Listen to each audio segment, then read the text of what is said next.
பரமேஸ்வரா, இங்க இருக்கிற ஏடுகள்ல எனக்கு ரோகிணிங்கிற பேருக்கான ஏட்ட நீங்க தான் எடுத்து கொடுக்கணும். அதுவும் சுமார் 200 வருஷத்துக்கு முன்னாடி வாழ்ந்த ஒரு பொண்ணோட ஏடு. நீதான் ஈசா அதை எடுத்து கொடுத்து எனக்கு அருள் புரியணும் பரமேஸ்வரா.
மன்னிச்சிருங்க தம்பி, அந்த பேர்ல எவ்வளவோ ஏடுகளை நானும் தேடி பார்த்துட்டேன். அப்படி ஒரு ஏடு கிடைக்கவே இல்லை தம்பி. இல்ல சாமி, கண்டிப்பா அந்த பேர்ல ஏடு இருக்கு. அதை எப்படி தம்பி நீங்க இவ்வளவு உறுதியா சொல்றீங்க? என்னை விட இந்த ஏடுகளை பத்தியும் அதனோட சரித்திரத்தை பத்தியும் உங்களுக்கு அவ்வளவு தெரியுமா? இல்ல சாமி, இத நான் சொல்லல. என்னோட மனைவி ராணி என்கிட்ட அவ்வளவு உறுதியா சொல்லி அனுப்புனா. பாரு, இங்க இருந்து 60 கிலோமீட்டர் தள்ளி காஞ்சிபுரம் பக்கத்துல ஒரு சாமியார் இருக்கிறாரு. அவரு தான் நீ போய் பாக்கணும். அவரை நான் ஏன் போய் பார்க்கணும்? முழுசா சொல்றதுக்குள்ள ஏன் அவசரப்படுற? அந்த சாமியார் பேரு ராமலிங்க சாமிகள். அவரு ஏடு பார்த்து சொல்றவரு. அங்க போய் மோகினிங்கிற பேர்ல, அதுவும் 200 வருஷத்துக்கு முன்னால வாழ்ந்த ஒரு பொண்ணோட ஏடு எடுத்து பார்த்துன்னு வரணும். அதெல்லாம் சரி, யார் அந்த மோகினி? அவளை பத்தி நாம ஏன் தெரிஞ்சுக்கணும்? ஐயோ, நீ என்ன எதுன்னு கேட்க மாட்டேன்னு சொன்னதுனால தானே நான் இத செய்ய சொல்றேன். சரி சரி, நான் எதுவும் கேட்கல.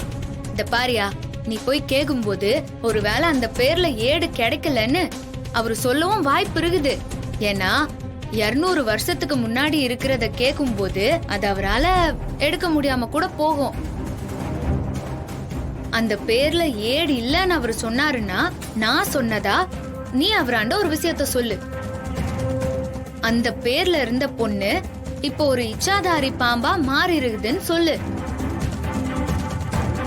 அந்த இச்சாதாரியோட பிறப்பு ரகசியம் ஒன்ன நாகலோகங்கிற புக்குல நாகமுனின்னு ஒருத்தர் எழுதி வச்சுக்கிறாரு. அத நான் படிச்சேன்னு சொல்லு. அந்த ஏடு கண்டிப்பா மருதூர் வம்சாவழிய சேர்ந்த ஏடு படிக்கிறவங்களாண்டதான் இருக்குதுன்னு அந்த புக்ல போட்டுக்குதுன்னு சொல்லு. ராணி, நீ சொல்றதெல்லாம் உண்மைதானா? இல்லையா, சொம்மாங்காட்டியும் சொல்றேன்.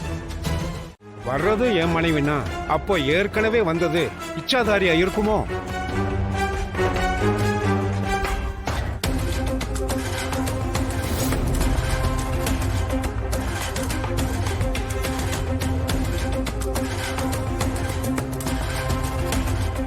என்ன 2 பேரும் வெளியில நிக்கிறீங்க? அழகதான், கொஞ்ச நேரத்துக்கு முன்னால குடில்ல என்ன நடந்துச்சுன்னு தெரியுமா?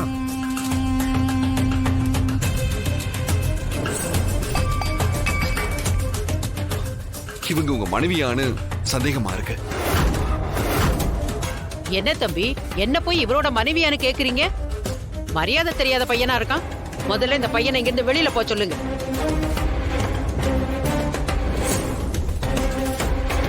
நல்ல வேளை தம்பி, என் கணவரை அந்த மோரை குடிக்க விடாம பண்ணிட்டீங்க. இச்சாதாரி என்ன கலந்துச்சுன்னே தெரியல.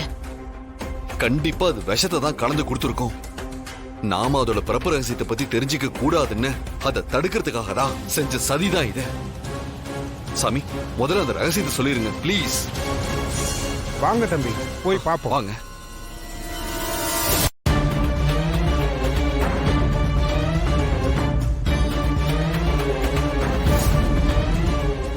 தம்பி, அந்த இச்சாதாரி நாம என்ன செய்யறோங்கிறத கவனிச்சுக்கிட்டு தான் இருக்கோம். அதனால நீங்க அந்த ரகசியத்தை கேட்கறத அது தடுக்க பார்க்கும். அதனால அந்த ஏட்டை தர்றேன், நீங்க எடுத்துட்டு போங்க.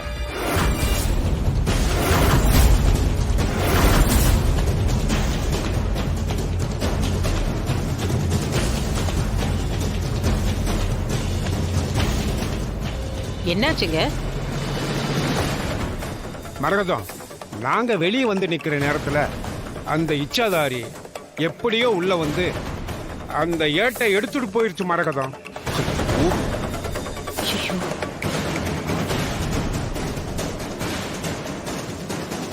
ஐயோ கடவுளே, இது என்ன சோதனை? ராணி கஷ்டப்பட்டு கண்டுபிடிச்சு என்ன தெரிஞ்சிட்டு வர சொல்லி அனுப்புனா, அந்த இச்சாதாரியோட சதியால இப்படி ஏமாந்து போய் நிக்கிறனே, இது எப்படி ராணி கிட்ட போய் சொல்லுவேன்? என்ன தம்பி இப்படி ஆயிடுச்சு? இப்ப என்ன தம்பி பண்றது?